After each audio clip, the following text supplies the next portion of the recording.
Buenos días a todos.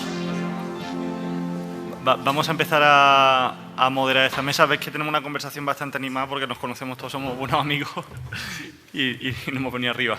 Bueno, bienvenidos a todos a esta sesión en el que vamos a hablar de dispositivos infectados y contamos con un panel de expertos, la verdad es que bastante envidiable, espero que aprendamos todos muchos de ellos.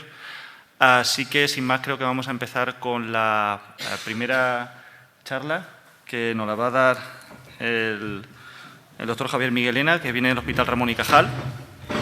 No sé si decir los títulos en inglés o en castellano, pero vamos a hacerlo en inglés, sobre todo por la siguiente panelista, que se va a conectar online, no va a estar de forma presencial y va a dar su exposición en inglés. Así que esta ponencia se denomina Spanish-led Extraction Situation Combined with ACC Data to Position the Problem of Undertreatment. Así que, doctor Miguelena, por favor. Vale, bueno, muchas gracias por la invitación a participar en el Congreso de Ritmo 23.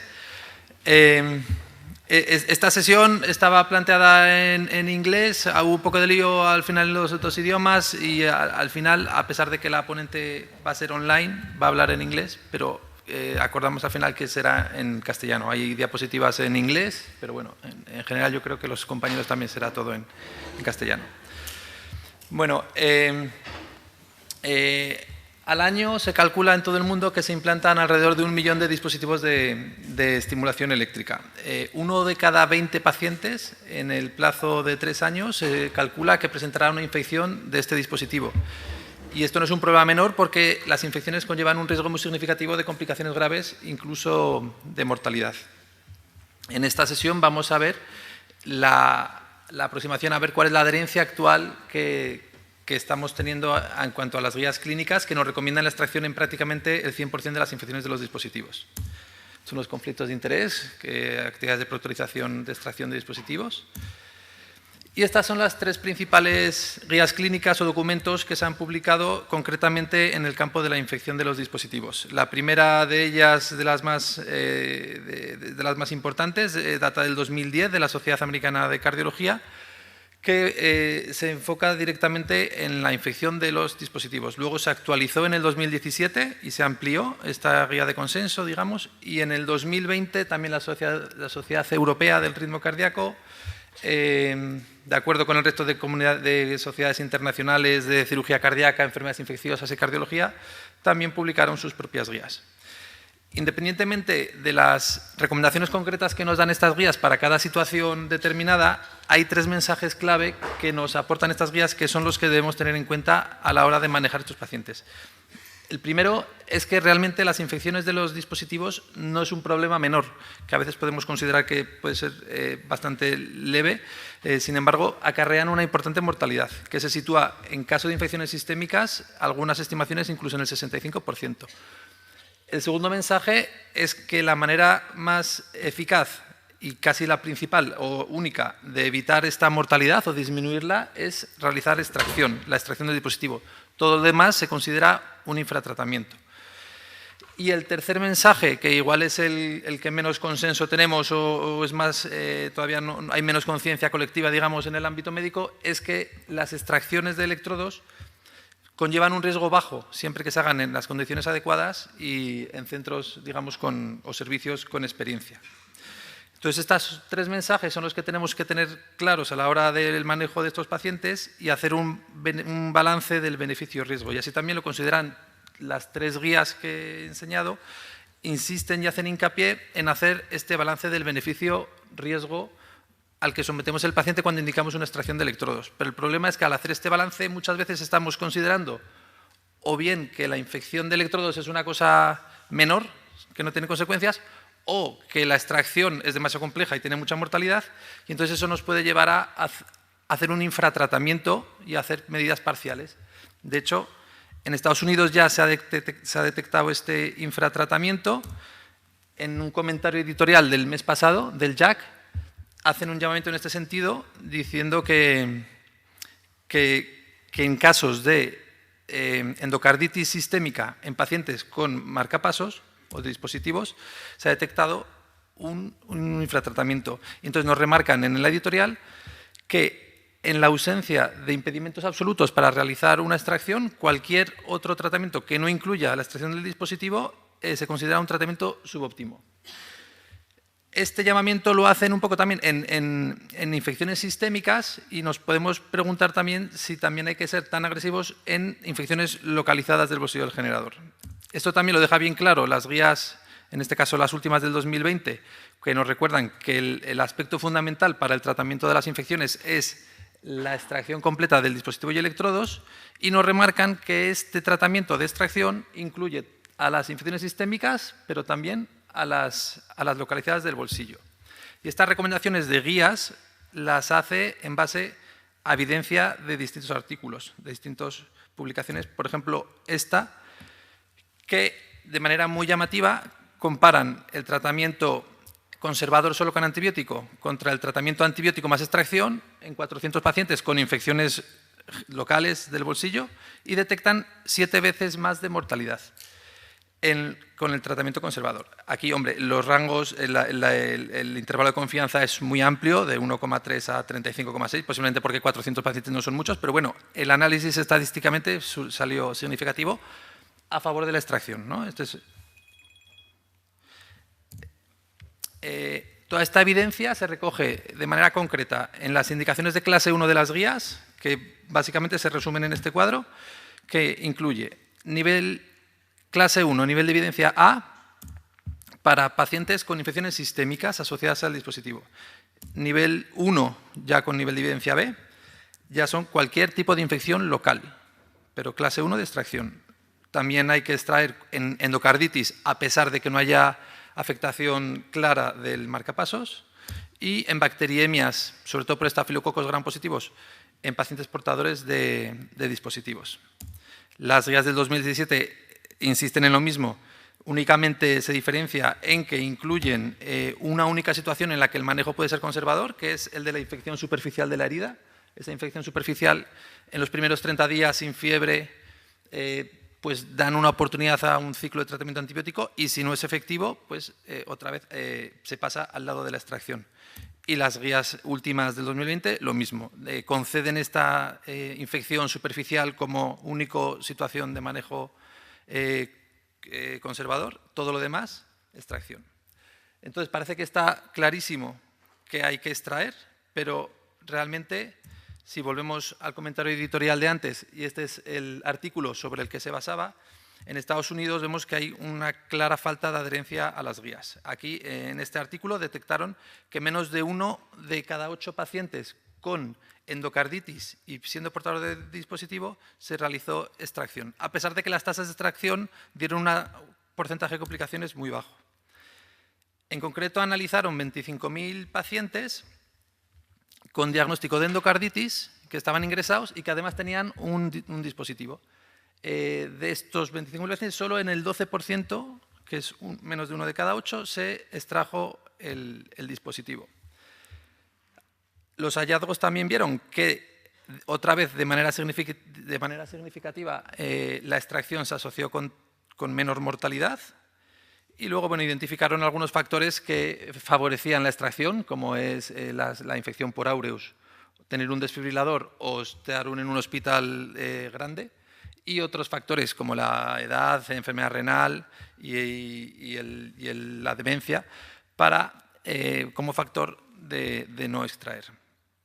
Esto es en las infecciones sistémicas, pero podemos ver también otros artículos para infecciones locales. Este otro artículo es un retrospectivo que abarca 3 años, pero solo se fijaron en infecciones en el primer año del implante. Entonces, en el primer año del implante es esperable que se extraiga mucho más porque el riesgo percibido del procedimiento de extracción es mucho más bajo. De hecho, las guías clínicas ya no hablan de extracción, sino de explante en estos casos, porque normalmente no hace falta ninguna herramienta específica y simplemente con tirar del electrodo suele salir.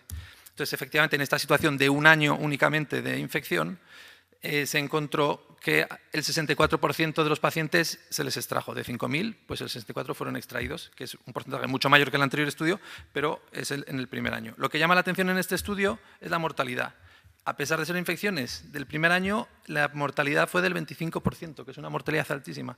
La media de edad era también alta y Y luego, viendo la mortalidad en función de si se extrajo o no se extrajo, la línea de menor mortalidad fueron los pacientes en los que se extrajo y, sin embargo, la última línea de más abajo fue el tratamiento conservador, no se hizo nada. La diferencia de mortalidad es muy llamativa y también, de nuevo, fue significativamente estadísticamente significativo a favor de la extracción de electrodos. Ya se van acumulando bastantes estudios que van demostrando significativamente el beneficio. Y luego, por último, en este estudio ya incluyeron a pacientes con infecciones de más de un año, que también recientemente, hace un año, se presentó en la reunión del Colegio Americano de Cardiología el estudio, que realmente es un estudio muy grande, que incluyó a 1 millón de pacientes portadores de dispositivos en un periodo de 14 años. Y entonces, de este millón de pacientes, identificaron a aquellos que tenían un dispositivo de más de un año, en los cuales la extracción se prevé más compleja.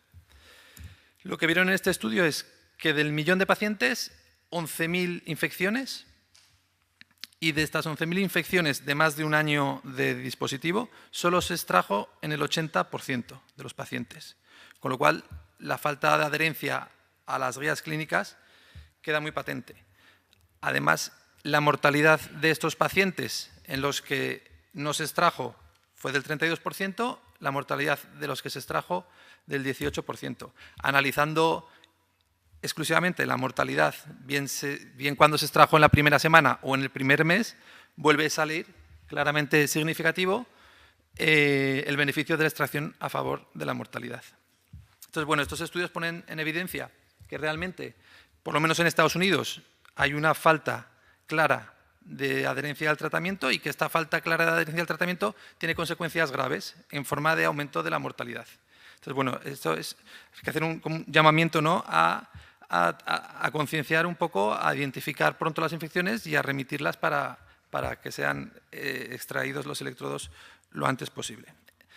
En nuestro país ha sido muy difícil saber la situación porque no hay publicaciones, no hay registros, no sabemos cada hospital lo que hacemos y entonces en un intento de poder descubrir algo de nuestro país, pues lanzamos una encuesta online a todos los miembros de la Sociedad Española de Cirugía Cardíaca y de Cardiología hace unos meses.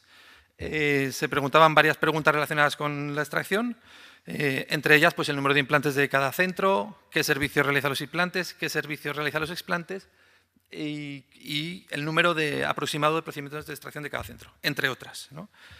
La participación fue bastante alta. Tuvimos 48 respuestas de servicios españoles, la mitad, 23, fueron servicios de cirugía cardíaca, los otros 23 servicios de cardiología y por ahí hubo medicina intensiva y otro que no se identificó. Esta es la distribución por comunidades de los servicios participantes. De los 48 hubo 16 que participaron de manera anónima, no podemos saber quiénes son, pero de los otros 32 restantes están representadas 13 de las 17 comunidades autónomas. O sea que, bueno, la muestra no es enorme, pero puede ser representativa. El volumen de implante de dispositivos de los centros participantes fue una mediana de 400 implantes por centro.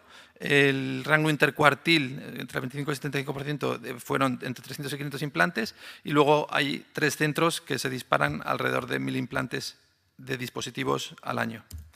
El servicio encargado de los implantes en más de la mitad de los servicios de los hospitales es cardiología, con el 54%, cardiología exclusivamente, cirugía cardíaca únicamente en el 10% de los hospitales y en el otro 30% pues es una colaboración en función de dónde esté ingresado el paciente o lo que sea.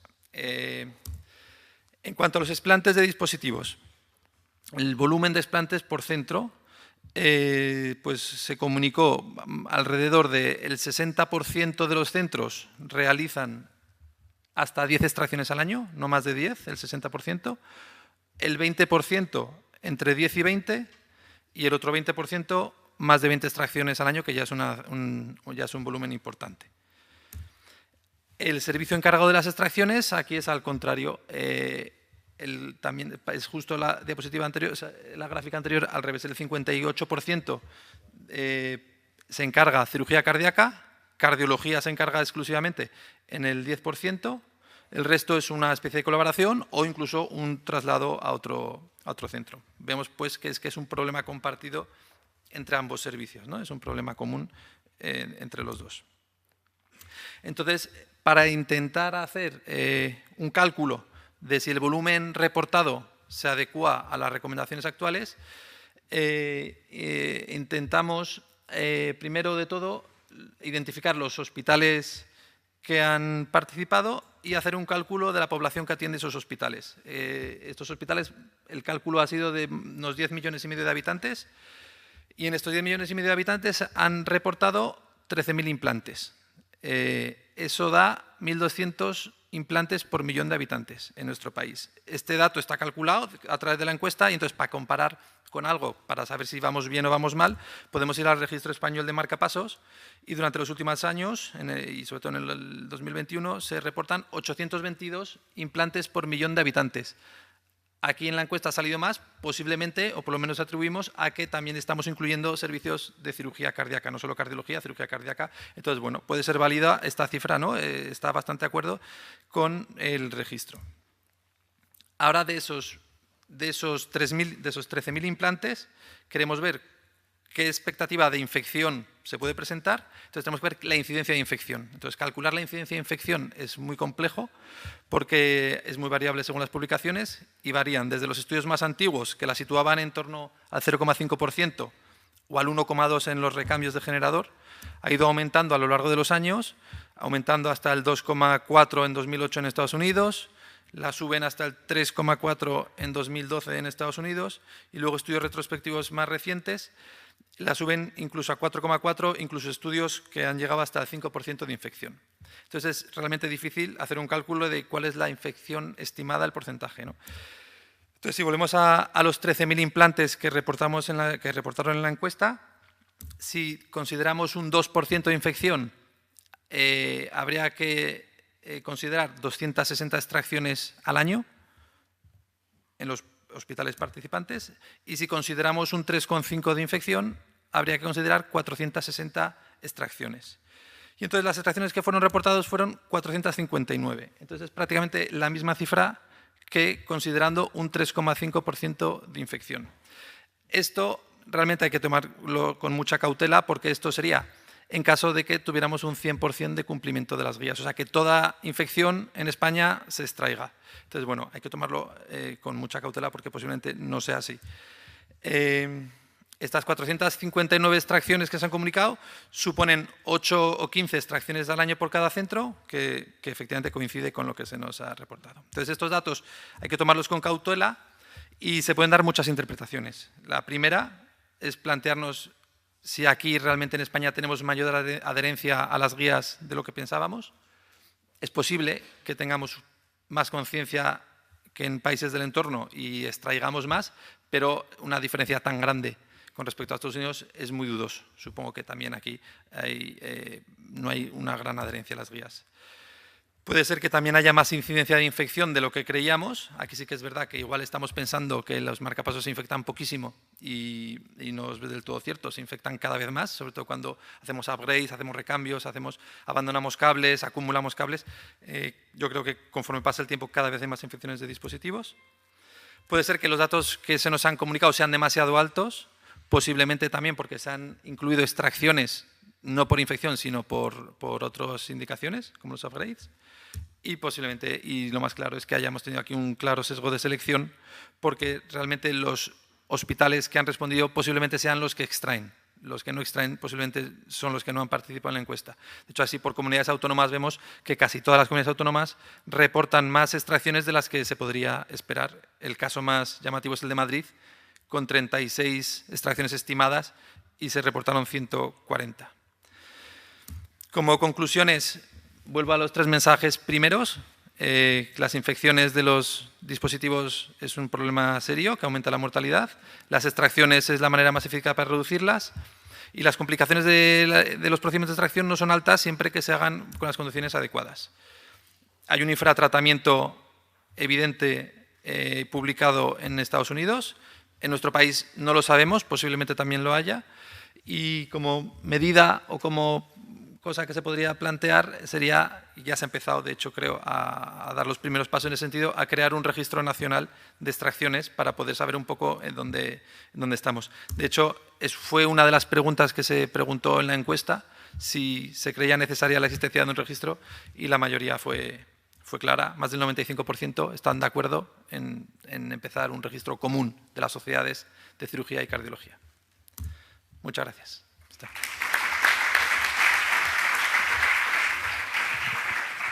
Bueno, muchas gracias. Vamos a hacer las preguntas al final, sobre todo los presentes que presenten en español, porque como tenemos una ponente que va a presentar en inglés, a ella le vamos a hacer las preguntas en inglés al final de su charla.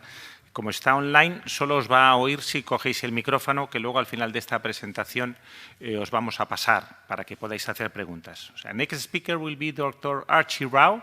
She's consultant cardiology at the Liverpool Health and Chest Hospital. And the title of his presentation will be How Does an Infection Present Itself? How to Identify an Infection. Dr. Rao, a pleasure. Lovely. I'll get started. I've got about 15-20 minutes to go through this. And my topic is how does CIED infection present and how to identify it. Thank you for the invitation, and apologies for not speaking in Spanish. So I have no conflicts of interest related to this talk, but I am a lead extractor, and it's very upsetting for people like us when a CIED infection is not referred in time. So if I get agitated, it's very much because I'm invested in CIED infection. You've already heard from the previous speaker that CIED infection is common in clinical practice. And the reason this is important is because you have to have an index of suspicion for CIED infection. So almost 58,000, just under 60,000 patients develop an infection annually in the Western world. And that's a combination of various types of CIED infection. And you've heard that less than 1 in 5 get treated appropriately. If you look at this slide, there's a Kaplan-Meier curve here, and in the very bold black line is all complications, and in the hashed line is CIED infection. And you can see that this is not a static thing. It is not just related to at the time of the procedure, but patients remain vulnerable as time goes on from the CIED implant. And this is an important thing.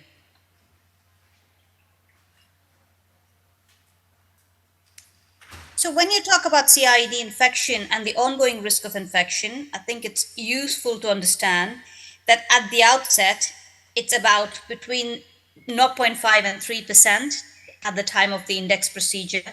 But that progressively carries on because as the patient has intervention on the CIED, that accrued risk of CIED infection carries on. And this study looked at the longitudinal rates, prevalence of CIED infection, and they were talking at almost 1 in 4 in those patients who'd had 3 or more pocket manipulations. So as patients have mature systems that have been intervened upon, that have had upgrades, box changes, as time goes on, that risk of CIED infection does not drop but continues to rise. And of course, we know from the RAPID data, which looked at almost 7,000 patients with and without Tyrix pouches, that when patients have major CIED infections within the first 12 months of implant, their actually mortality rate is significantly worse than those patients who had no significant infection. So patients do very badly when they have infection, CIED infection. So to kind of set the scene for CIED infection, the consequences of CIED infection are devastating. And depending on the study, the mortality can be as high as 1 in 3 patients. The management of CIED infection is a definite thing, and it's associated with a relapse when you don't take out all the CIED and associated hardware. And generally, the CIED infective endocarditis has a much higher mortality than local generator infection. So for all practical purposes, for those managing this, it should be considered as a medical emergency, and the cases should be transferred urgently to centers with expertise for removal of the CIED. You've seen this time and time again, and every guideline has just re-endorsed the suspicion that without the complete removal of hardware, you cannot treat CIED infection. So let's just explore CID infection a little bit more detail. Let's look at the most common microbial causes. Staphylococci or staph gram-positive bacteria is the biggest contributor for CID infection, and almost 3 out of 4 CID infections are going to be related to this, the fulminant top. Now, the less common ones are the gram-negative bacteria, and a very small proportion of CID infections are going to be culture negative. How does one pick up a CID infection? I mean, there are obviously various sources of CID infection, but the big three are the one during implantation, secondary to surgical site infection, and contamination after erosion through the skin, or hematogenous, wherein the infection is in the blood and has then seeded onto the CID. So these are the big ways of the pathogenesis of CID infection. Not surprisingly, when you weigh prevention versus cure, prevention is a much better strategy for CID infection. And how can one prevent CID infection? There's only one slide on prevention, and it's very much about where you do the procedure. I think there's some evidence in the surgical fields that if you have laminar airflow and air changes greater than 25 per hour are better than 10. There's little doubt that the more experienced the operator, the slicker the procedure, the higher volume centers have lower infection. And then, of course, good surgical technique is key to avoidance of CID infection. So intravenous antibiotic prophylaxis, good surgical technique, avoidance of hematomas, and the use of bridging of antibacterial envelopes such as the Tyrex pouch in appropriate, risk-appropriate patients to reduce the risk of infection. So we now come to the real crux of the talk, types of CID infection. So very broadly, if you think about CID infection, they're divided into early postoperative inflammation, which can present in 3 different ways. So you can have postoperative inflammation, you can have surgical site infection, which is very much related to the incisional site itself, and you can have a stitch abscess. You then move on to CID generator pocket infection, you have lead infection, and then you have the fulminant full-blown infective endocarditis related to a CID.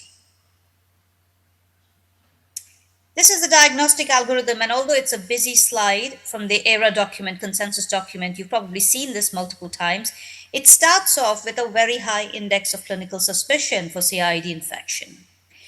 If there is any suspicion at all, you start with blood cultures, and then the algorithm divides into negative blood cultures and positive blood cultures. The reason for the positive blood cultures, you then move on to imaging, because the imaging will tell us how far down the infection is, whether it's in the leads, whether it's in the valves, whether it's extravascular, and that in turn will decide the duration of antibiotics. If you have negative blood cultures and you have a pocket which is negative but suspicious, you can explore options like the PET FDG to try and give credence to your clinical suspicion that this might be a CID infection. If it's a pocket positive, then again you go down the imaging route. And then the recommended treatment for all of this is removal and extraction. Once infection is confirmed, a full removal and then antibiotic therapy. And the only difference between all of this is the duration of antibiotic therapy. So if you have a clinically positive blood culture, then the duration of antibiotic therapy will be a minimum of 4 weeks, extending on to 6 to 7 weeks, depending on extravascular involvement.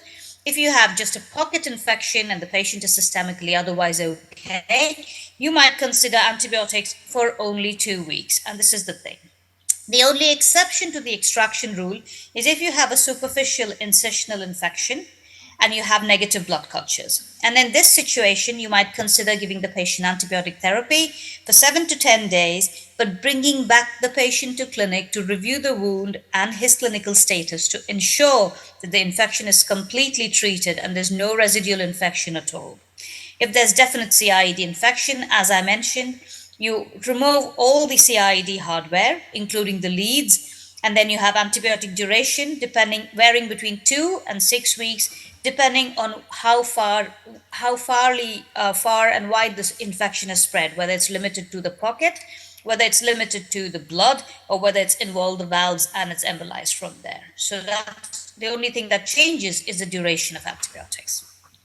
We then move on to early pocket infection. So this is defined as a pocket or wound inflammation at index procedure, so within 30 days of index procedure, where you have on the incision site without fluxions or without discharge or dehiscence, and no systemic signs of infection at all. And at this point, again, as per the guidelines, you would take blood cultures, refer back, and review the patient with regular monitoring of the wound as well as CRP to ensure that this is not progressing to anything beyond an incisional infection. In this situation, you might consider the early postoperative inflammation infection can be treated with antibiotics. You might consider oral antibiotics for a duration of 7 to 10 days, and you would bring the patient back for review.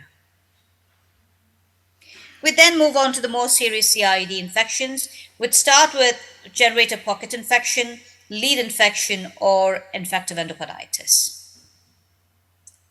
So the definition of pocket infection is very broadly into two groups. So you can have an uncomplicated pocket infection where there is no systemic involvement. It's very much to do with the distortion of the pocket itself, cellulitis, purulent discharge, wound dehiscence, erosion, or fluctuance.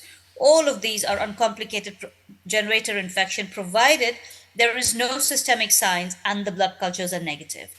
The complicated generator infection is defined as that which has the above clinical signs, but also has systemic signs such as a raised CRP or a temperature or indeed positive blood cultures. How does one manage it? The management is very similar. You complete an early removal as soon as possible, but no longer than a week, ideally, after diagnosis of the pocket infection. So complete extraction of the system, of the CIED system, followed by antibiotics. And of course, if you do not treat this appropriately, there is a risk of this developing into CIED-related endocarditis, and this is associated with a 7-fold increase in 30-day mortality. So the timing of removal is very crucial, and we're not quite clear how early is not early enough, but we say anywhere between 3 days and seven days is perhaps as we should be aiming to do to try and extract the whole system. So as quickly as possible. So there's no real benefit in waiting and delayed extractions. You want to try and extract the CIED when you've got infection as quickly as possible. A complex blood chart, a flow chart here really. So in complicated CIED infection with lead infection or infective endocarditis, if there's evidence of sepsis right up top, you're going to take your blood cultures as per normal. You're going to start empirical antibiotics as soon as the cultures are taken, and you're going to have an urgent echo within that 24-hour period. If the patient is not severely septic, you're going to take your blood cultures, 3 different cultures at different times. You're going to image first and await blood cultures and echo results prior to commencement of antibiotics. Once you've got blood cultures positive, you're going to try and start antimicrobial therapy as per the sensitivities. You're going to further image to look at lead or valve involvement. And depending on the findings, you're going to continue to manage this with intravenous antibiotics post-extraction for a duration of at least 4 to 6 weeks. If you don't have positive blood cultures, you're continuing to try and find what's causing this infection. And then you're going to have a low index of suspicion for a CIED removal anyway. If you can't, and only if you can't, will you attempt a CIED salvage. So you have to remove the system, you have to re-echo. If it's native structures involved, the antibiotic duration is at least 4 weeks intravenously. If there's extra cardiac foci, you might consider 6 weeks. And this is a minimum. Clearly, if there are embolizations, if there's systemic embolization, you might consider prolonged duration of antibiotics. But this is something you would work with your IE team in your hospital with the involvement of your microbiologist or your infection specialist in your local hospital. So remember that infectious endocarditis, particularly CIED-related infectious endocarditis, is common, and 30% of all endocarditis is related to CIED. So pretty common, really. Also, you have to remember that you can have Staph aureus, you can have gram-negative, and you can have culture-negative endocarditis. And once the diagnosis of endocarditis is made, imaging is pretty important. So most patients will have stuff seen on a TEE, which is a transesophageal echocardiogram. But although a transthoracic may not be very specific or sensitive to vegetations. Most patients will present with a fever. You might have an elevated white cell count. You might have an elevated CRP, and you might have blood cultures. The important thing to take away from this slide is that none of these are 100% specific or sensitive for infective endocarditis. So the clinical suspicion remains really important in making the diagnosis in CIED patients. I won't go through this in the interest of time, but remember the modified Duke's criteria. You have a blood culture positive and involvement of endocardial involvement as two majors. So you only need two majors in the presence of for the diagnosis of endocarditis. The minors could have a predisposing heart condition, temperatures, vascular phenomena, immunological phenomena, or microbiology evidence, where the positive blood culture does not meet the major criteria, i.e., it's not a gram positive in the blood culture. So, as mentioned, it's really difficult because the diagnosis is not straightforward, and patients present CIED infection presents in very many ways. So, you have to have that index of suspicion. And unfortunately, if you have an implantable device, irrespective of whether the pocket looks uneasy or not, and you have blood markers for infection, you need to think about CIED infection. So bloodstream infection may be the only sign of CIED infection in up to 40% of patients. So index of suspicion is key. Recommendations are that echocardiogram should be performed in patients with suspicion of infective endocarditis or lead infection. And culture should continually be performed if you're not sure. Bacteremia and CIED index of suspicion. If a transthoracic is non-diagnostic, a transesophageal should be confirmed. And if neither of them confirm anything, you still need to have the index or retain the index of suspicion and consider other options such as a PET-FTG. So what is the risk of a CIED infection in patients with a bloodstream infection? So what happens if a patient presents with culture positive, so he's come in with a septicemia or a bacteremia, staphylococcus particularly, and has a CIED in situ? Again, the index of suspicion has got to be high, because even though, remember we talked about the pathogenesis of infection, even though infection hasn't started off in the CIED, now that you've got circulating bugs in the system, the bugs are going to selectively go and sit upon the metal in the CIED. So there's going to be, especially if you've got a gram-positive staph in the blood, 3 out of 4 or even 2 out of 5 are going to have a CIED infection. If it's a non-staph bacteremia, that number drops, and therefore this is not a typical organism for CIED infection in the blood. But still 20% of them, or just under 20% of them, will probably have a CIED infection and may require an extraction. Again, back to prompt and accurate diagnosis of infection. So you're looking at the subtle local signs around the pocket, around the CIED itself. Is there dehiscence? Is there inflammation? Is there pain? Is there mild swelling? Is there erosion, pre-erosion? And you're looking to see if there's normal markers for infection. And that includes CRP, maybe a calcitonin if that's available to you, a white cell count, a full blood count. So these are things of suggestions of infection that may be related to CIED. The PET-FTG is not categoric, partly because it's a very sensitive test and not a very specific test.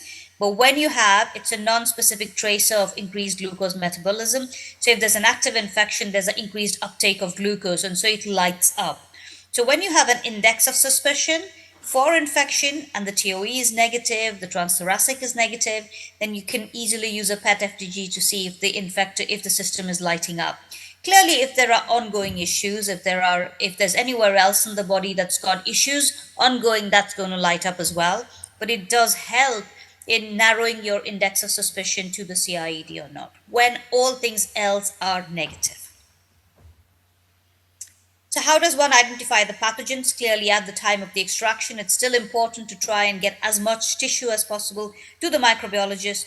Blood cultures initially, then the pacing leads, multiple tissue samples, pus, fluid, all of that needs to be sent off. The more you can give the microbiologist, the more specific the sensitivity is going to be in terms of the antibiotics, and the microbiology-guided antibiotic therapy is going to be more effective for that individual patient. Remember also that long-term indwelling lines are no longer recommended, and the infective endocarditis working team has talked about the intravascular catheter-related bloodstream infection.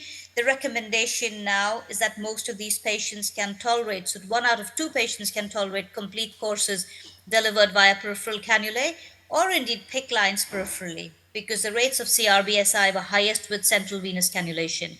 So we're increasingly moving away from central venous cannulation and long-term indwelling central lines or Hickman lines to provide intravenous antibiotics. PICC lines are preferred by the microbiologists in the interest of reducing intravascular bloodstream infections related to catheters placed in the central venous system. So in the interest of time, to conclude, I think the key is index of suspicion, blood cultures in all cases of suspected CID infection, and preferably before any macrobiologicals are given. So before you give them any antibiotics at all, take 2 sets of blood cultures, and even if the patient's septic, take your cultures and then immediately start off on your sepsis pathway, give them the antibiotic straight after. Imaging is really important. It's very, very important to understand whether the pocket it's just a pocket infection, is it a lead infection, is it actually full-blown fulminant endocarditis, or none of the above. So imaging, whatever imaging you can gather up front is really important. And finally, if there's one takeaway from this talk, it's early extraction of device is associated with much better 1-year outcomes compared to antibiotics and delayed extraction. So the sooner you can extract the device, the better, in a safe possible way, in a place that does lots of extractions. Thank you.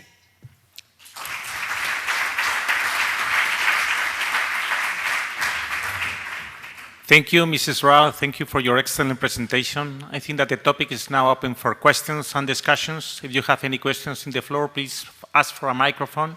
I think that we have time for 1 or 2 short questions, please. Can we have a microphone there?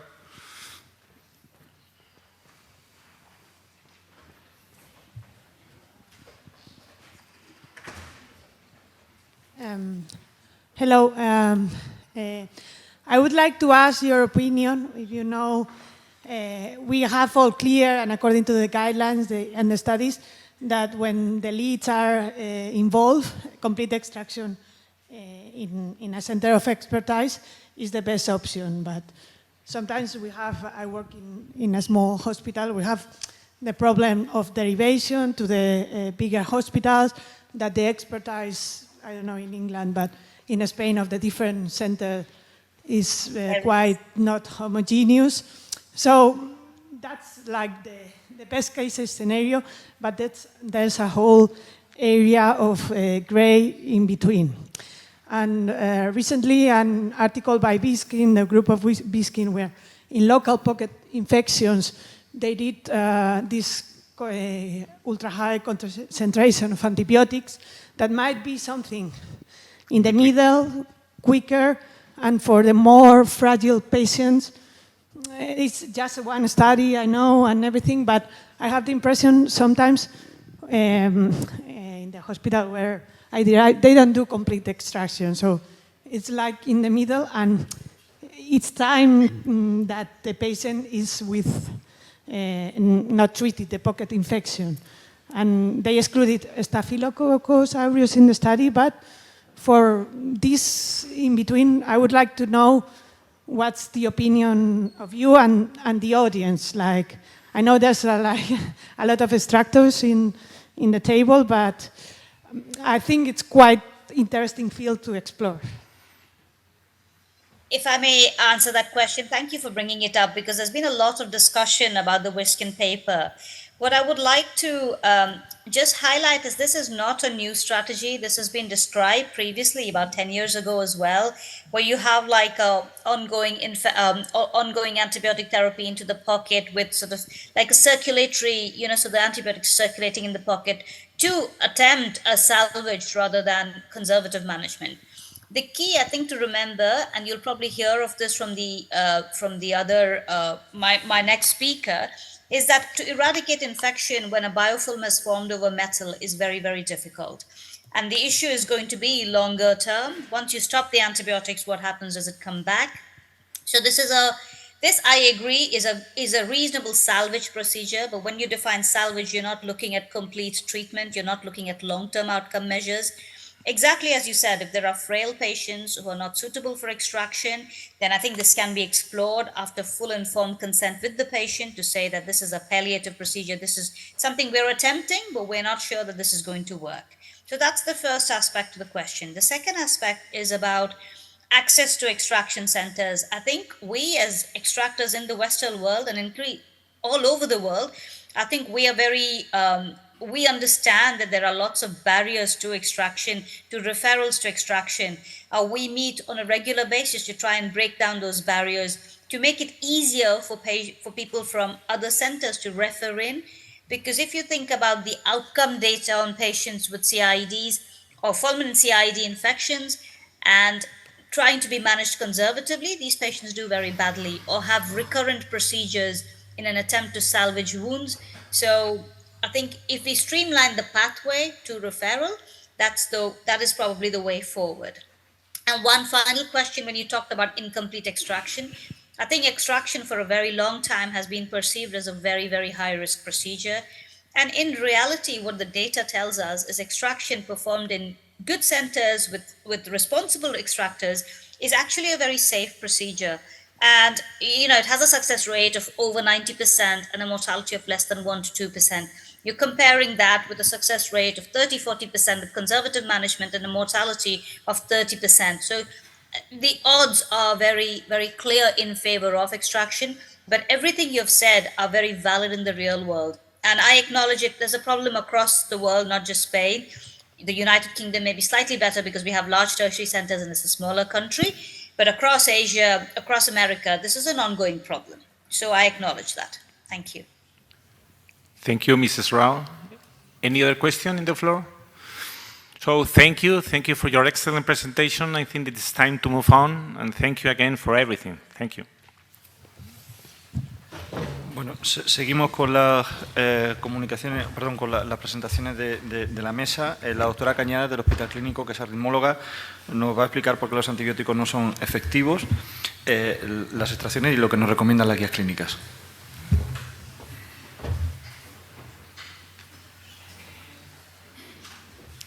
Buenos días a todos. Muchas gracias por contar conmigo para participar en esta mesa. A mí me toca hablar quizá del aspecto a priori menos interesante, ¿no? Todos tenemos claro el valor y la importancia de la extracción y yo voy a hablar de antibióticos. Pero bueno, yo he aprendido mucho preparando esta charla y espero que sea de interés para todos. Las primeras diapositivas son un poco introductorias, los mensajes ya se han mencionado de forma repetitiva y como no vamos muy bien de tiempo, las voy a pasar rápido. Creo que todos coincidimos en que la infección constituye una de las principales complicaciones o riesgos a los que se exponen nuestros pacientes, con una cifra de incidencia, como ya se ha mencionado, que es muy variable, pero con datos que al menos nos deben mantener atentos, y es que existen evidencias de que quizá en los próximos años nos vamos a enfrentar a este problema de forma cada vez más frecuente, ¿no? Se ha observado un aumento en las cifras de infección que de alguna manera es desproporcionado al incremento que también tenemos en el número de implantes. Son muchas las razones que pueden estar detrás de esto. Por un lado, la expansión de las indicaciones, precisamente de los dispositivos más complejos que parecen más susceptibles a la infección. También ha cambiado el perfil clínico de los pacientes en los que implantamos los dispositivos. Son pacientes más frágiles, con más comorbilidades, que también tienen un impacto desfavorable en el riesgo de infección. Y además, pues son pacientes que reciben un tratamiento más adecuado de sus patologías de base, tienen una supervivencia más larga y esto hace que el tiempo en el que conviven con el dispositivo y están en riesgo de desarrollar la infección pues sea cada vez más largo. Fruto un poco de este interés, hay múltiples documentos de consenso que se han publicado en los últimos años, algunos centrados fundamentalmente en la extracción, como estos dos primeros que ya se han mostrado, y otros que tienen una perspectiva un poquito más amplia y se centran en la infección y en otros aspectos relacionados con el diagnóstico o el tratamiento.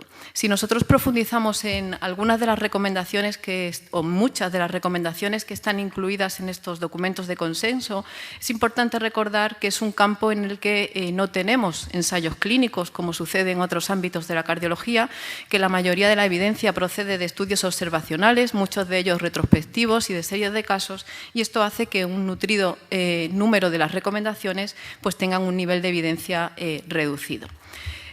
Con independencia de eso, hay un aspecto en el que todos los documentos coinciden, y es que ante una infección, y esto ya lo hemos mencionado, sea cual sea el tipo de infección, es decir, si es una infección local del bolsillo o si es una infección con afectación sistémica, los mejores resultados en cuanto al tratamiento se consiguen con la combinación de una extracción completa del sistema precoz y con el tratamiento antibiótico.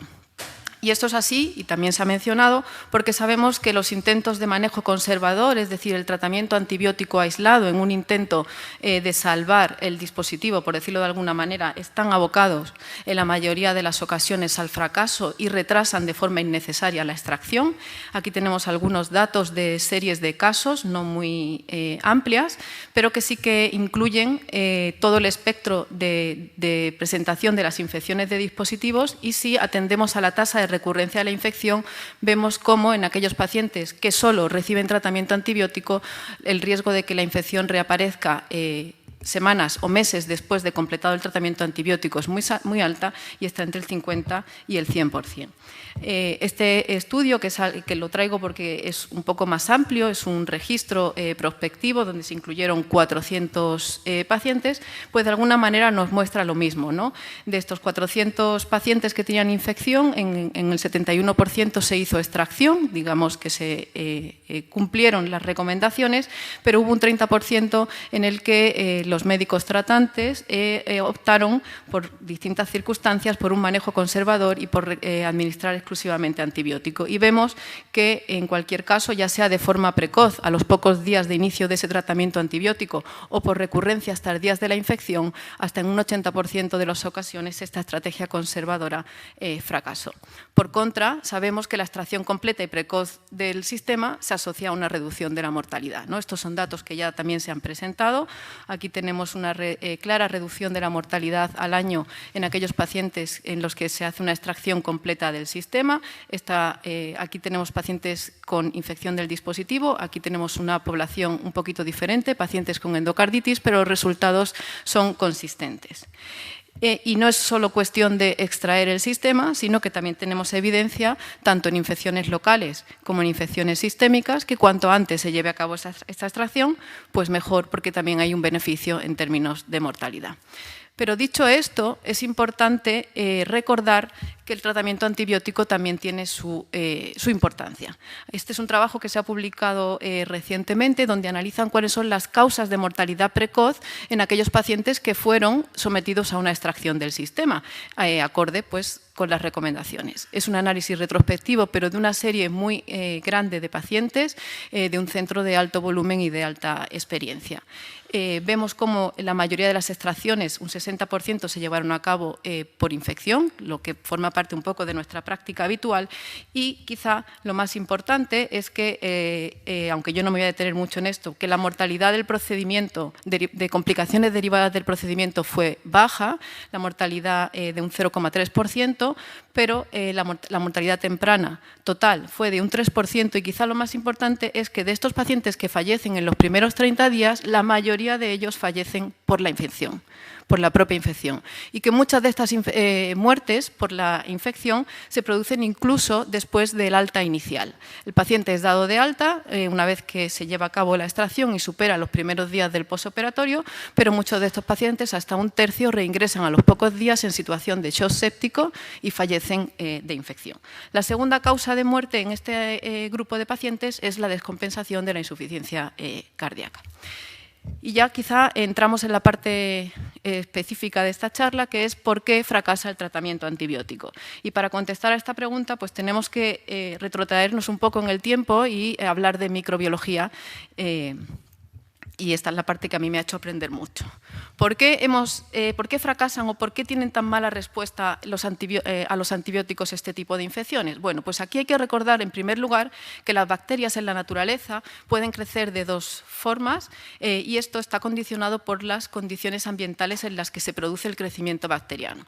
El crecimiento clásico sería el que se denomina crecimiento planctónico, que son bacterias que crecen en suspensión y que son las que habitualmente dan lugar a las infecciones agudas, las que responden bien a tratamiento antibiótico, las que podemos prevenir con las vacunas. Y luego hay otro tipo de crecimiento bacteriano, que es el crecimiento de las bacterias sobre superficies. Superficies que pueden ser biológicas o inertes. Y esto es a lo que llamamos biofilms o biopelículas.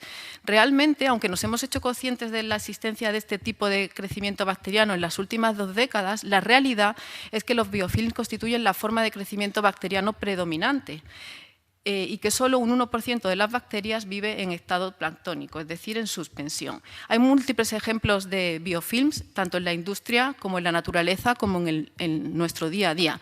Es biofilm bacteriano el revestimiento mucoso que encontramos a veces en los jarrones donde hemos tenido flores, es biofilm el revestimiento resbaladizo o mucoso que está en el interior de una tubería, es biofilm la placa dental, es biofilm la superficie resbaladiza de las rocas que hay en el lecho de un río. Es bonito ver que la primera vez que el crecimiento en forma de biofilm o de biopelícula se asoció con una infección fue precisamente una infección asociada a un dispositivo cardíaco. Y esto es una comunicación del año 1982 en Circulation. Y el escenario clínico que os voy a contar es probablemente un escenario al que todos nos hemos enfrentado. Era un varón de 58 años que era portador de marcapasos, que sufre un traumatismo en el hombro y desarrolla una bursitis. Se trata la bursitis, pero tiene ingresos recurrentes por fiebre, con hemocultivos positivos para Staphylococcus aureus. Se descartan otros focos de infección de forma reiterada, recibe tratamiento antibiótico de forma repetida, pero una y otra vez recurre a la sintomatología, hasta que finalmente pues, deciden hacer una extracción del dispositivo. El cable se examina con microscopía electrónica y aquí vemos los hallazgos en ese cable, en distintos segmentos de ese cable. Esta es la parte distal, del electrodo distal, y vemos aquí en aumento esta zona gris, esto representa crecimiento bacteriano en biofilm o biopelícula. Pero esto no solo, aquí la tenemos a más aumento, esto no solo sucedía en el extremo distal, sino que cuando se examinaron los conductores de ese cable, pues también se ve que hay placas de crecimiento bacteriano a lo largo del conductor. ¿Cómo se forma el biofilm? El biofilm es un proceso que está bastante... La formación del biofilm es un proceso que está bastante estudiado, que comienza con una contaminación inicial de la superficie. Ya hemos dicho que pueden crecer sobre dispositivos, que son superficies inertes, pero también sobre tejidos. En general, cuando crecen sobre tejidos biológicos, son tejidos que están dañados pues, por la propia intervención o por un traumatismo. Una vez que las bacterias se adhieren a la superficie, los mecanismos de adhesión son distintos según el tipo de bacteria, se constituye una microcolonia y a partir de esa microcolonia se va sintetizando la matriz extracelular. Lo que es específico del biofilm es que las bacterias viven embebidas en una matriz extracelular que ellas mismas producen y que viven en un ecosistema en el que unas bacterias se comunican con otras, dando lugar a una estructura tridimensional donde hay mucho componente de exopolisacáridos y también hay canales que permiten que las bacterias que están en la zona más profunda reciban los nutrientes. Una vez que se ha formado el biofilm, es importante también saber que se pueden dispersar bacterias de esos focos iniciales, que son las que explican que puedan progresar la infección, por ejemplo, desde el bolsillo hacia la porción intravascular del sistema a lo largo del electrodo, o que se puedan dar lugar a infecciones secundarias. Perdón. Y esto de los biofilm es frecuente. A día de hoy, en los países de nuestro entorno, se estima que el 60% de las infecciones a las que nos enfrentamos están realmente relacionadas con biofilm bacterianos. Aquí tenéis una tabla donde se recoge un amplio grupo de infecciones, como pueden ser las otitis medias crónicas o infecciones en los pacientes con fibrosis quística. Y es importante también saber que el patrón de crecimiento en biofilm no es específico de una especie bacteriana, sino que realmente casi cualquier especie bacteriana puede crecer formando biofilms, pero sí que es cierto que desde el punto de vista clínico la mayoría de las infecciones están producidas por Staphylococcus aureus, por Staphylococcus epidermidis o por Pseudomonas aeruginosa. También las hay por bacilos gram negativos o incluso por levaduras. Otra cosa importante es que pueden ser infecciones polimicrobianas. ¿Y cuáles son las peculiaridades clínicas? Seguro que os van a resultar familiares, porque esto también lo hemos vivido con los pacientes que tienen un dispositivo infectado, y es que son iniciadas por un pequeño inóculo bacteriano producido por bacterias que son ubicuas, que muchas veces proceden de la flora cutánea del paciente, del operador o que están en el ambiente. Pueden crecer durante mucho tiempo antes de dar síntomas. Esto es el típico ejemplo de paciente que se somete a un recambio. Todos tenemos claro que debió ser ahí en el momento en que se contaminó el sistema, pero los signos de infección aparecen 9 o 12 meses después de esa intervención. Son resistentes a los mecanismos de defensa del huésped. Y esta respuesta inflamatoria que se crea no solo es ineficaz para para matar a las bacterias, sino que además puede tener efectos deleterios en los tejidos adyacentes o incluso en los propios dispositivos. Hay múltiples ejemplos en la literatura pues, de disfunciones de catéteres por el daño que produce la respuesta inmunológica del sujeto. Son resistentes al efecto de los antibióticos. Hasta 1000 veces más resistentes las bacterias cuando crecen en biofilm que esa misma bacteria cuando tiene un crecimiento planctónico. Es decir, las bacterias que se desprenden del biofilm y que se dispersan sueltas, esas sí responden al antibiótico, pero las que están en el entorno de esa matriz extracelular son resistentes. ¿Cuáles son los mecanismos que se relacionan con esto? Bueno, pues por un lado hay evidencia de una difusión reducida del antibiótico al interior del biofilm. Esto es una cuestión físico-química y que hace que no penetre hasta las capas más profundas. Otro aspecto importante es que ese entorno, por cuestiones de pH o por algunas proteínas secretadas por las bacterias, pueden producir una inactivación del antibiótico. Y luego quizá lo más interesante, porque es donde están las posibilidades de tratamiento futuro, es que se han descrito que las bacterias, la comunidad de bacterias tiene distintos fenotipos. Hay una serie de bacterias que tienen un crecimiento ralentizado, especialmente de las capas más profundas, y esto es por una cuestión de inanición, es decir, es una zona menos rica en nutrientes, y cuando las bacterias crecen poco o no crecen nada y están en estado latente, son muy resistentes a los efectos de los antibióticos convencionales, porque la mayoría de ellos inciden en procesos celulares que tienen que ver con la replicación bacteriana. Pero es que además hay una señalización que hace que las bacterias cuando crecen en biofilm expresen unos genes distintos a las bacterias cuando crecen en estado planctónico, y esto es lo que se denomina fenotipo específico del biofilm y que de alguna manera hace que pueda haber dianas terapéuticas futuras para atacar específicamente a este comportamiento bacteriano.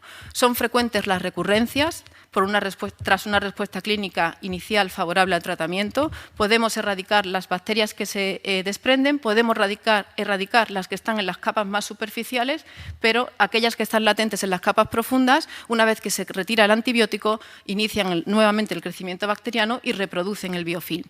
Y no solo eso, sino que también hay un reto diagnóstico, porque estas bacterias que crecen en biofilm son más difíciles de recuperar y de cultivar. Y esto explica por qué un porcentaje no pequeño de infecciones de dispositivo tengan cultivos negativos. Muchos de esos cultivos negativos son realmente falsos negativos. Y el porcentaje que está descrito en la literatura oscila entre un 15 y un 30% según las series. Esto nos limita de alguna manera el poder hacer un tratamiento dirigido al microorganismo responsable de la infección. También existen muchas dudas acerca de que la metodología que utilizamos habitualmente para evaluar la sensibilidad de las bacterias al tratamiento antibiótico, el antibiograma convencional, sea útil en estas bacterias que crecen en forma de biofilm. De alguna manera, al final, la solución es que los pacientes que tienen infecciones por biofilm al final necesitan un tratamiento antibiótico prolongado, necesitan altas dosis y casi invariablemente la eliminación del cuerpo extraño órgano o del dispositivo.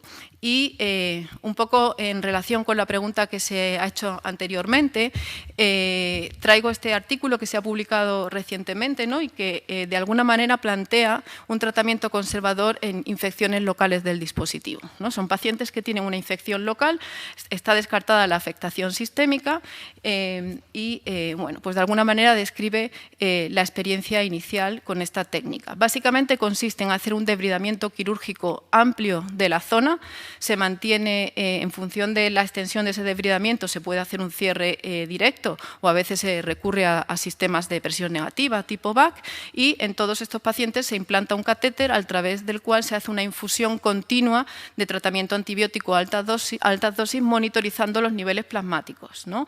Esto tiene un poco que ver con eso de que son bacterias hasta 1000 veces más resistentes al antibiótico que sus coetáneas cuando crecen en forma planctónica. Aquí se incluyeron en total, la experiencia que se describe en este artículo es una experiencia acumulada a lo largo de muchos años, un total de 80 pacientes. Los motivos por los cuales no se hizo extracción son diversos. Y de alguna manera, por un lado, describen los resultados de esa cohorte en cuanto a la probabilidad de curación de la infección y, por otro lado, hacen un estudio casos control en el que comparan a 65 pacientes de esa cohorte, aquellos que hubieran sido elegibles para hacer una extracción, con pacientes similares a los que en ese mismo centro se había hecho la extracción. Entonces, pues quizá lo más llamativo, y porque son cifras algo más esperanzadoras que las que manejábamos en las series más clásicas, es que consiguen la curación de la infección hasta en el 85% de los pacientes con una mediana de seguimiento, que esto es importante también, de 3 años, ¿no? Porque las recurrencias no tienen por qué ser inmediatas. Si yo sigo a un paciente 1 mes o 2 meses después de acabar el tratamiento antibiótico, el considerarlo curado pues quizá no es apropiado, ¿no? Esto en cuanto a la cohorte global, a los 80 pacientes. Y cuando hacen el estudio caso control, pues obviamente hay más complicaciones inmediatas en los pacientes que son sometidos a la extracción y las tasas de curación siguen siendo superiores en aquellos pacientes en los que se hace extracción completa, ¿no? Pero de alguna manera para pacientes frágiles quizá sea una alternativa. Y aquí tenemos datos en cuanto a mortalidad de la cohorte global, mortalidad al año, y vemos que al menos en este estudio, que es una experiencia de un único centro, pues no había diferencias en cuanto a mortalidad. Y a modo de conclusión, pues yo creo que ha quedado claro que las infecciones de dispositivo constituyen un ejemplo de infección por crecimiento de biofilm bacteriano. El crecimiento en biofilm tiene una alta resistencia a los antibióticos y esto hace que cuando se forme sobre un dispositivo médico, ya sea un catéter, una prótesis de rodilla o un dispositivo cardíaco, pues la curación de la infección en la mayoría de las ocasiones pasa por la extracción y retirada del dispositivo. Esto hace que las medidas preventivas, si cabe, sean más importantes, ¿no? Y que sea prioritario evitar esa colonización inicial, la formación de esa microcolonia que en el transcurso de los días o semanas va dando lugar al biofilm. A día de hoy constituye uno de los campos de investigación más activos en microbiología. Se están desarrollando con intención de implementarlos en la clínica pues métodos específicos para la evaluación de la sensibilidad a los antibióticos que nos permitieran hacer un tratamiento realmente adecuado para este tipo de crecimiento bacteriano. Se está trabajando mucho en la caracterización del denominado fenotipo del biofilm, es decir, ver qué diferencia esas bacterias para desarrollar en último término pues agentes específicos que consiguieran controlar este tipo de infecciones. Muchas gracias.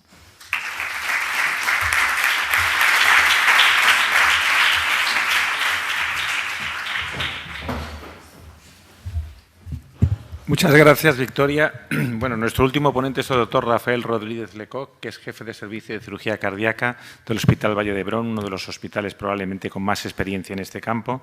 El título de su presentación vuelve a ser «La extracción es segura, eficaz y salva vidas». Don Rafael. Muchas gracias por la invitación. Intentaré ser muy breve por el tiempo, por lo que vemos. Y bueno, el título ya lo dice todo, lo resumiré en nuestra experiencia a lo largo de estos últimos 3 años extrayendo cables en general. No tengo ningún conflicto de interés y bueno, como todos sabemos, la extracción ha ido evolucionando al igual que el resto de la medicina y de la tecnología, desde los primeros marcapasos hasta los últimos modelos, pues bueno, evidentemente todo ha evolucionado y también han evolucionado las indicaciones. Claro, yo hablo de extracciones.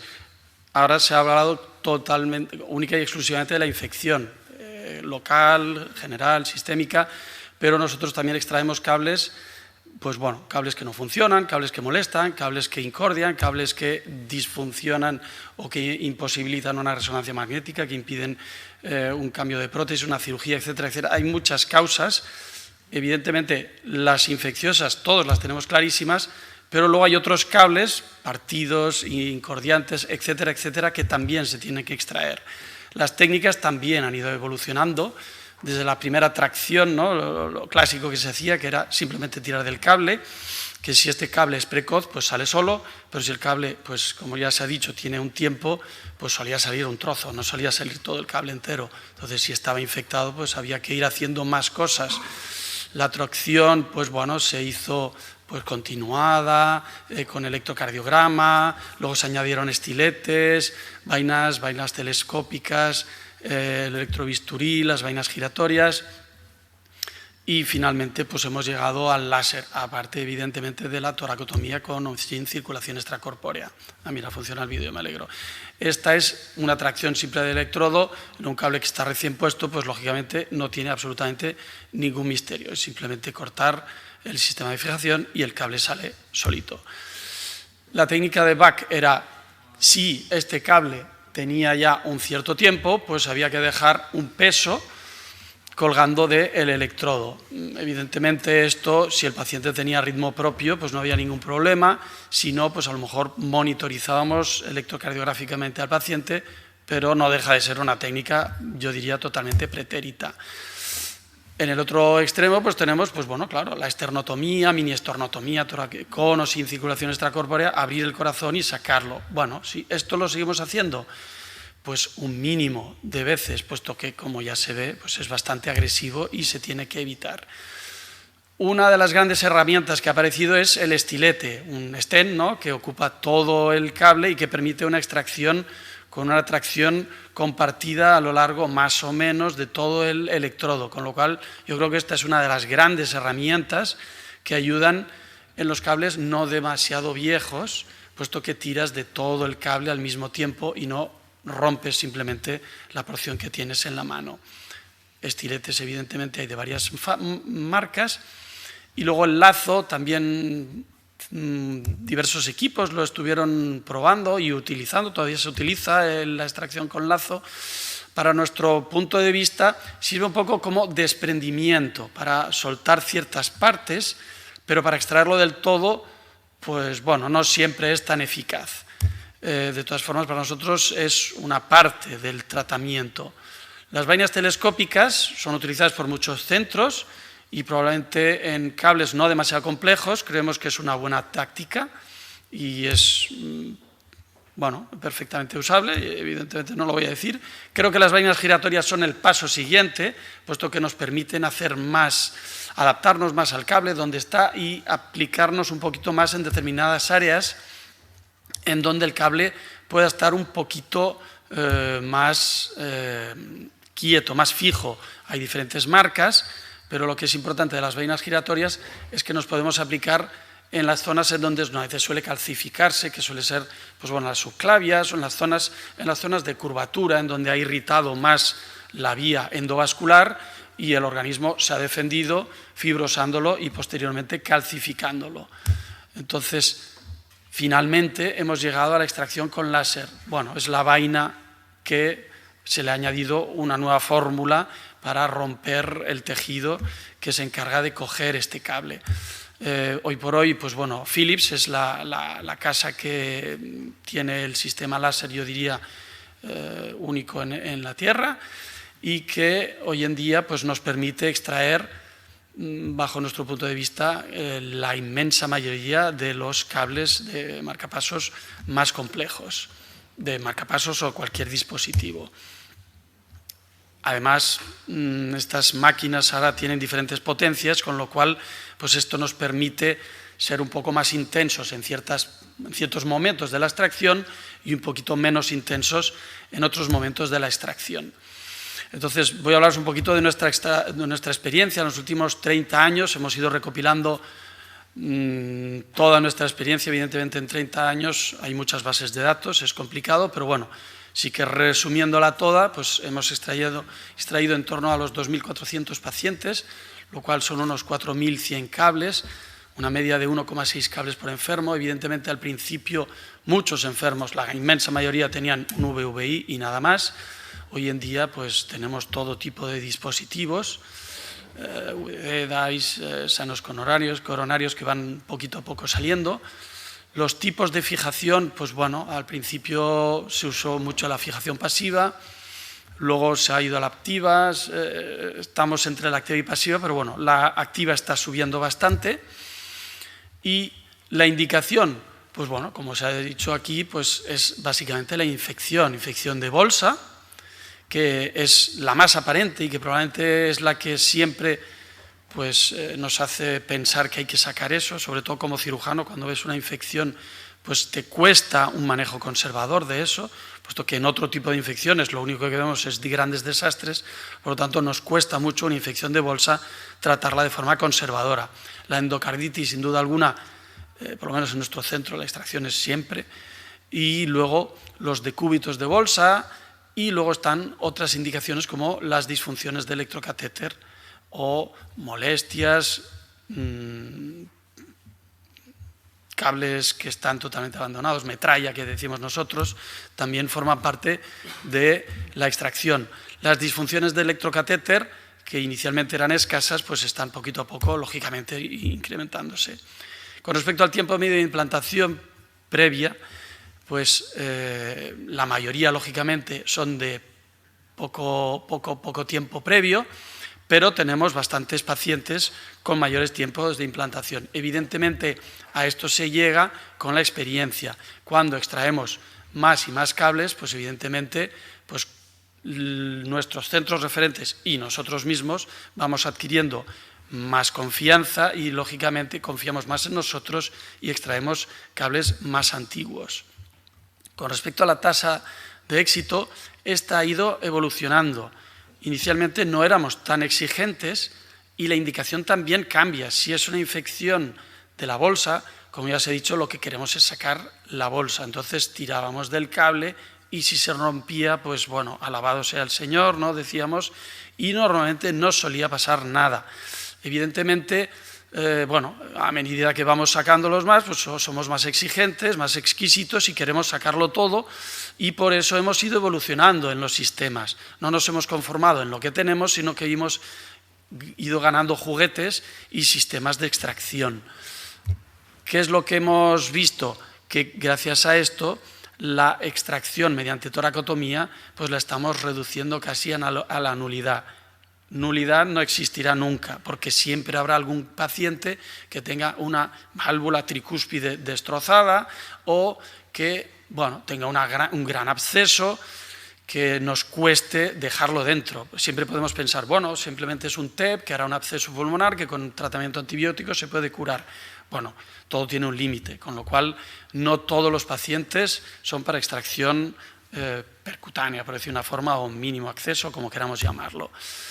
Con respecto a la mortalidad, pues nos orgullecemos de ser baja. 0% no existe, es baja. Eso es lo que queremos creer y queremos que todo el mundo entienda.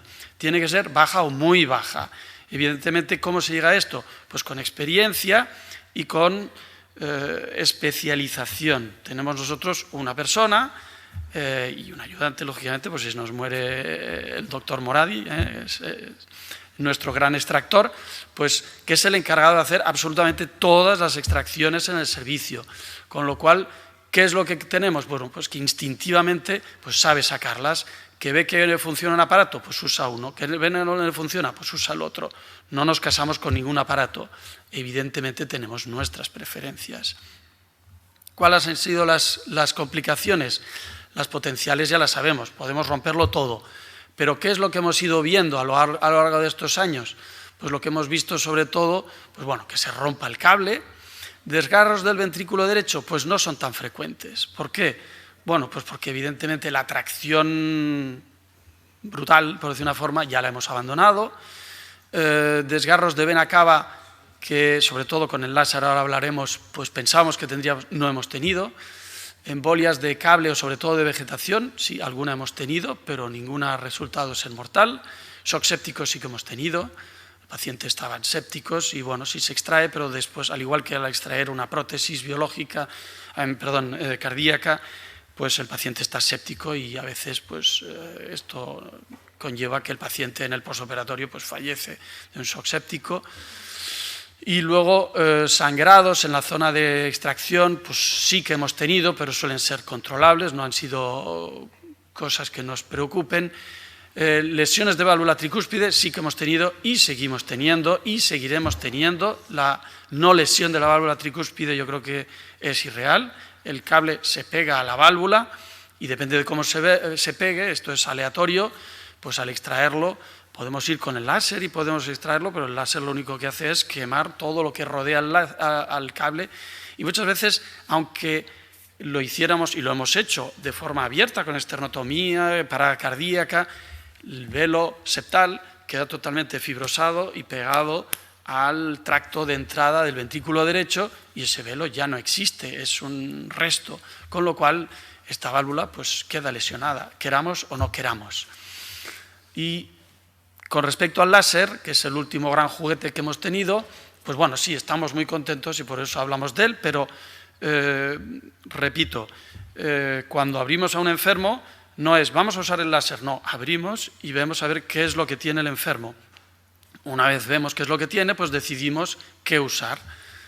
Que el láser nos ha dado muy buenas vibraciones, pues bueno, pues por eso nos estamos un poco decantando bastante con él. En estos últimos años hemos extraído pues 500 cables más o menos, un poquito más que antes, ¿no? Puesto que ahora los pacientes tienen más cables, no son los VVI antiguos, y lo que hemos visto es que la efectividad es muy alta. Y la mortalidad en quirófano ha sido 0, que esto no lo teníamos claro. Al principio nos dijeron, uy, os vais a cargar las cavas, tendréis problemas de perforaciones auriculares, ¿no? Al fin y al cabo es una espada láser, ¿no? Que podemos meterle dentro del enfermo y daba un poquito de miedo. Pues no hemos perforado absolutamente nada. A lo mejor el doctor Moradi pues tiene mucha suerte, ya la es grande, pero bueno, no hemos tenido ningún problema. ¿Roturas de electrodo? Pues sí, porque a veces pues nos envalentonamos, estamos ahí tirando y el cable se rompe. ¿Qué es lo que hay que hacer? Pues ser un poquito más paciente y a veces el cable está tan pegado que no se puede sacar. ¿Por qué? Pues porque está literalmente calcificado e incrustado al enfermo. Entonces, pues bueno, hay que escoger o el enfermo o el cable. Entonces, tenemos que buscar la fórmula. Rotura de la sonda láser, eso sí que lo hemos tenido. ¿Por qué? Pues porque a veces cuando se aprieta demasiado, y ahora lo veréis, la sonda láser no es excesivamente rígida, porque si no también causaría daño en el enfermo. Y la lesión tricúspide, como ya he dicho, yo creo que es inevitable en un mínimo caso de los pacientes, pero es inevitable. ¿Qué es lo que vemos con la... Ay, lástima que no se vea este vídeo. Si apretamos demasiado con estas sondas pues se doblan y cuando se dobla pues se rompe la continuidad lumínica y entonces pues se convierte en una linterna, ya no es un láser, por lo tanto deja de funcionar como sonda láser. Ah, mira, ahora sí que funciona, perdón. Bueno, aquí esto es un día que estábamos muy emocionados, apretamos demasiado y de vez en cuando se rompe la sonda láser. No es a menudo, pero suele pasar cuando suele estar calcificado. ¿Qué es lo que tenemos que hacer en este caso? Tirar esta sonda láser, coger una vaina giratoria, que es mecánica y que en la zona calcificada es bastante más eficaz, ir con cuidado y luego, si no es suficiente, pues recuperar otra sonda láser. Lo hemos hecho y de esta forma extraemos todos los cables. ¿Es caro? Sí, es caro, es caro. Nadie dice que la medicina sea barata y pensamos que abrir a un enfermo, que normalmente suele tener cierta edad, pues es bastante más caro para el enfermo. Por lo tanto, no estamos por gastos, normalmente no nos achantamos en gastar una o dos sondas láser, intentamos no pasarnos de ahí, evidentemente. Con respecto a la lesión tricúspide, pues como veis aquí a veces sale la válvula tricúspide y evidentemente pues se te ponen los pelos de punta. ¿Y qué es lo que suele pasar? Pues bueno, le hacemos una ecocardiografía para evidentemente confirmar lo que ya sabemos y seguimos al enfermo. No a todos los acabamos operando. Yo diría que estamos en... Son pocas las que salen, pero así por experiencia, yo diría que a la mitad los hemos tenido que operar y ponerles una válvula tricúspide. A la otra mitad los estamos observando y van tirando con su insuficiencia tricúspide. Evidentemente no siempre sale todo esto. Suelen salir trocitos y evidentemente la insuficiencia tricúspide es variable. Con respecto a cables rotos, el láser nos ha permitido ir alrededor y nos ha permitido, gracias al estilete, puesto que el estilete aquí sí que es mágico, retirar cables rotos. Antiguamente si tirabas, si el cable se rompía, ahí eso se quedaba dentro y no había más tutía. Y si estaba infectado, entonces sí que había que abrir el enfermo. Con respecto a los centros implantadores, pues bueno, nosotros solo podemos decir que estamos totalmente a favor. Los centros implantadores, al igual que cualquier cirugía, pues bueno, es importante tener experiencia, tecnología, tener todos los juguetes, porque no siempre una sola herramienta sirve para todos los enfermos, y tener la capacidad de solucionar todas las complicaciones. El doctor Moradi es un extractólogo impresionante, pero a lo mejor, pues bueno, pues para la cirugía con circulación extracorpórea, pues necesita que estemos pues nosotros por ahí al lado, pues estamos por ahí al lado. Hace falta una infraestructura y tiene que estar. Y nadie se le caen los anillos por decir, estate por aquí, que este es complicado. Pues estamos por aquí porque este es complicado. Y tenemos que estar todos de acuerdo. ¿Que el cardiólogo lo puede sacar? Pues lo saca él y no hay ningún problema. ¿Que lo ve un poquito más complicado? Pues entonces cuenta con nosotros. También realizamos cursos para que de esta forma la experiencia se expanda a todas partes. No queremos ser los únicos, evidentemente. Sí que somos favorables a las creaciones de CESUR. ¿Por qué? Pues para precisamente solucionar estos casos de enfermos que hay, yo lo tengo y no lo puedo enviar. Nosotros tenemos la puerta siempre abierta.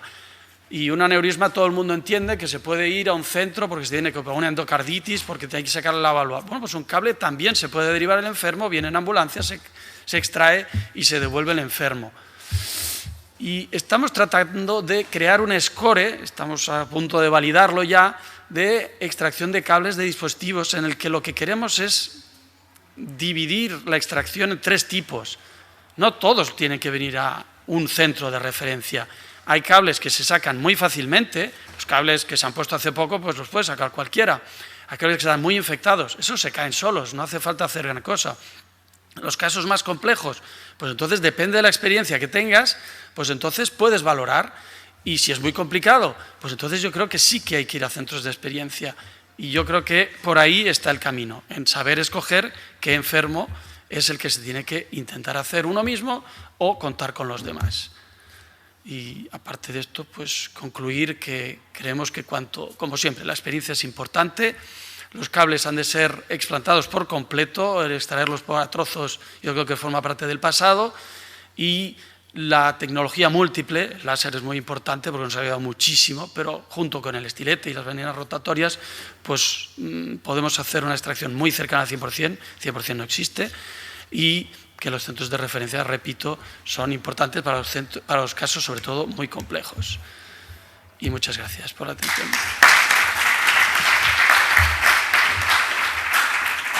Bueno, quiero dar la enhorabuena a los ponentes. Desgraciadamente no hemos quedado sin tiempo para hacer preguntas porque hay otra sesión ahora ya a esta misma hora, así que tenemos que abandonar la sala, salvo que quieran quedarse a la siguiente. Así que quiero dar las gracias a todos. Han sido, la verdad es que presentaciones muy interesantes, extensas y de las que hemos aprendido muchísimo. Así que muchísimas gracias.